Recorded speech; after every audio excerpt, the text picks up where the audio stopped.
Two analysts get the same question: total sales by product category last quarter.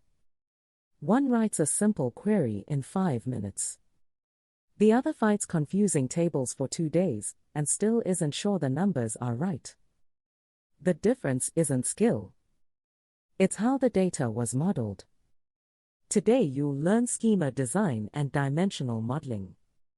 Welcome to Golden Concepts by Uplatz, where we teach you the few ideas that matter most in every technology. Let's start with the word schema. A schema is simply the blueprint of your data: which tables exist, what columns they have, and how they connect. Same data, different blueprints, wildly different experience. Designing that blueprint well is one of the most valuable skills in data. Now, remember episode 1, OLTP systems run the business, OLAP systems analyze it. Each side has its own blueprint philosophy, and confusing them causes endless pain. On the OLTP side, the rule is normalization.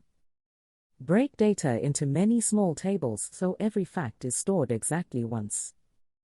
The customer's address lives in one place only. Update it once, it's correct everywhere. Perfect for fast, safe transactions. But ask an analytical question, and you're joining 10 tiny tables together just to answer sales by region. Great for cashiers, miserable for analysts. So the analytics world developed its own blueprint: dimensional modeling, built on one elegant idea: every business question has the same shape. Numbers, filtered and grouped by context. Sales, by month, by region, by product.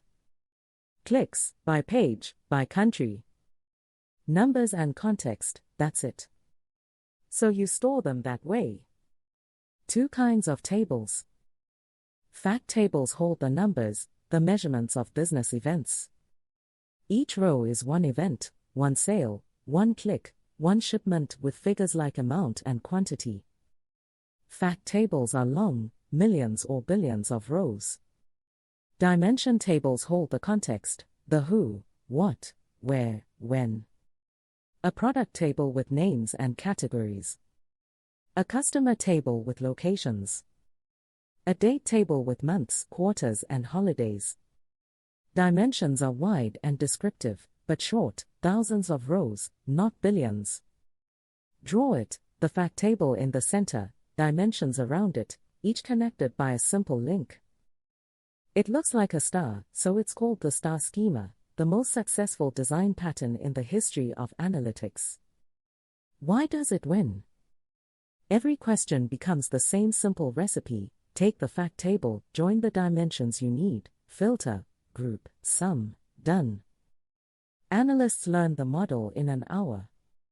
Queries stay simple. By tools like Power BI and Tableau are literally built expecting stars, and the warehouse optimizes them beautifully. Notice something funny: the star schema deliberately duplicates data. The product category is repeated on thousands of rows. In the OLTP world, that's a crime. In analytics, it's the point: storage is cheap, analyst time is not. Denormalize for simplicity. One classic trap deserves a name: granularity. Decide what one row in your fact table means, one order, or one item within an order, and never mix levels in the same table. Mixed grain is how dashboards end up double counting revenue, and how analysts lose a weekend hunting the bug. Here is your golden tip. Before building any table, write down the grain in one sentence: one row equals one what? Then make every column honor that sentence. This single habit prevents more analytical disasters than any tool you will ever buy.